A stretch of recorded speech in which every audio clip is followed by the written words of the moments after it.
Hey guys, welcome back. So last week we got news that nearly 4.1 million people have filed for forbearance in the United States. Now, that's nearly $890 billion of unpaid principal. And while I've done a lot of videos touching on Fannie Mae and Freddie Mac, I haven't done a lot discussing the details of FHA, VA, and USDA loans. And so that's what I'm going to dive into today, because HUD last week released a fact sheet for people that have VA and FHA loans so that they know what to talk about or know the details of what they should be given with regards to forbearance terms when they call into their servicer or their lender to discuss. Now, keep in mind, nearly 11% of all FHA loans are currently in forbearance. So that's a lot of loans.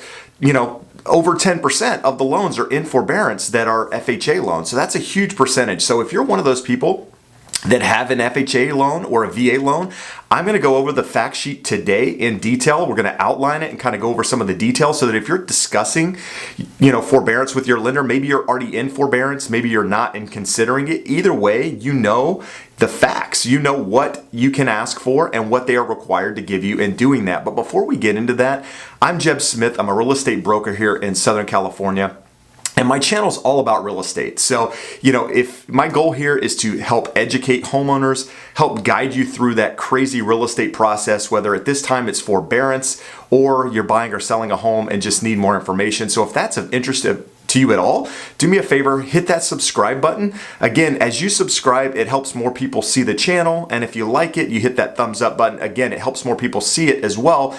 And if one person can benefit from these videos, my goal here to help educate and guide people through this process has been achieved. So thank you guys for watching and continuing to support the videos. So in a minute, we're going to go through the memo, if you will, that FHA or that HUD put out with regards to FHA and VA loans. Now, the reason they put this out is because there's a lot of misinformation floating around the internet from from professionals, people that really know what's going on, to people that don't know what's going on. And so, they thought putting a fact sheet out and having these details out there, if you call, would be, kind of guiding you in the right direction. So we're going to go through those. And now keep in mind, the part of the reason this is out there is that not only is there misinformation, on the internet and from different people.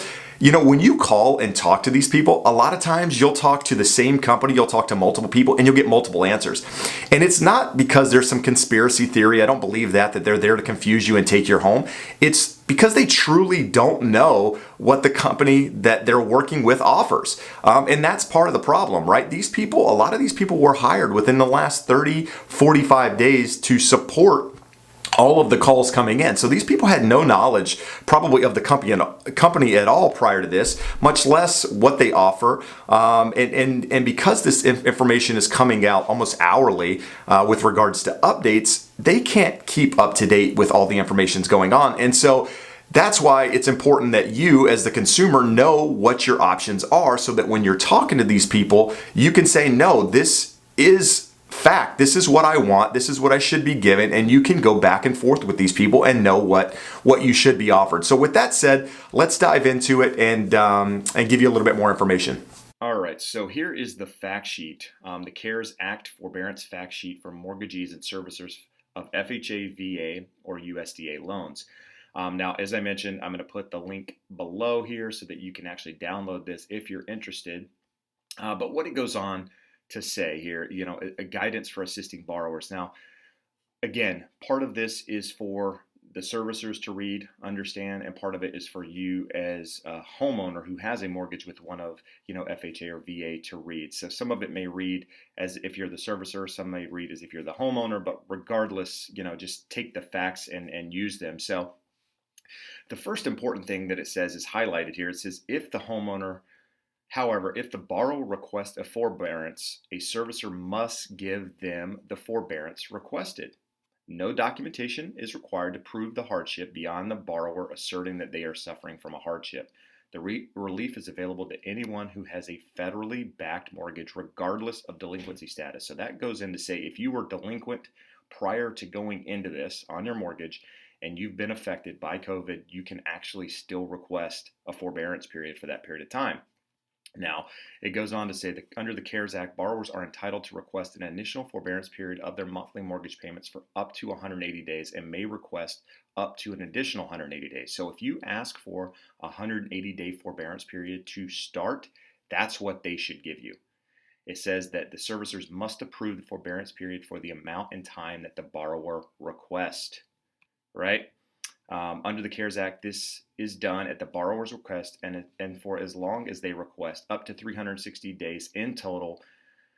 So the initial period being 180 days with another 180 days if requested. So they should give you 180 days up front for FHA and VA loans, and then an additional 180 days if you request it. So that means that you are almost guaranteed a year, or you are guaranteed a year of forbearance if needed through this process. Now, it says that they must ensure the borrowers understand that the missed payments must be repaid, although it may be paid back over time. And we've talked about that, right? There's no lump sum payments, and that it could be paid back over time.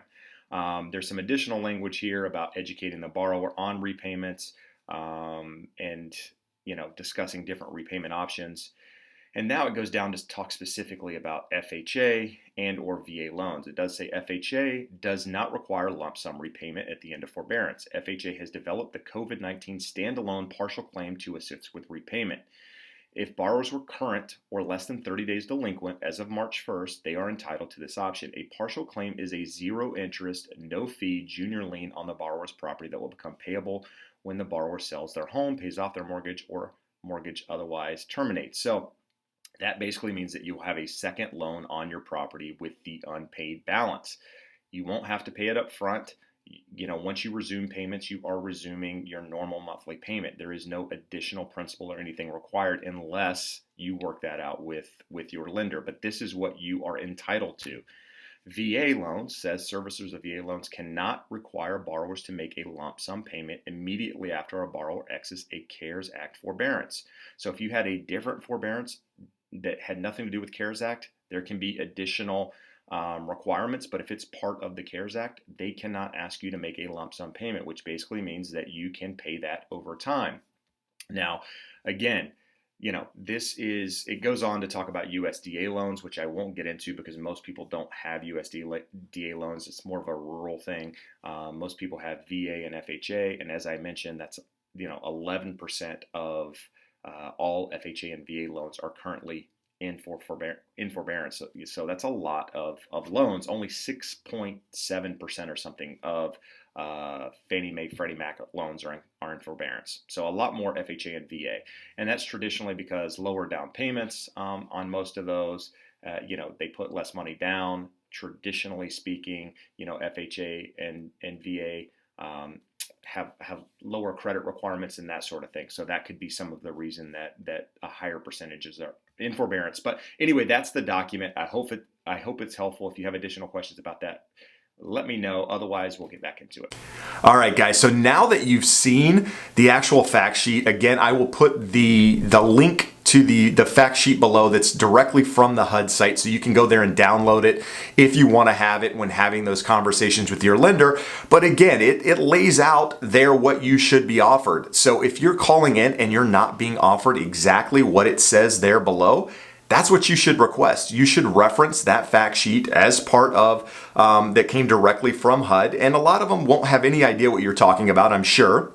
But at least you'll know that it's what you should be offered, and you can talk to them about it in more detail. Now, again, you can only do what the person on the phone is allowing you to do. So if you're not getting somewhere with that person, ask to speak to a supervisor.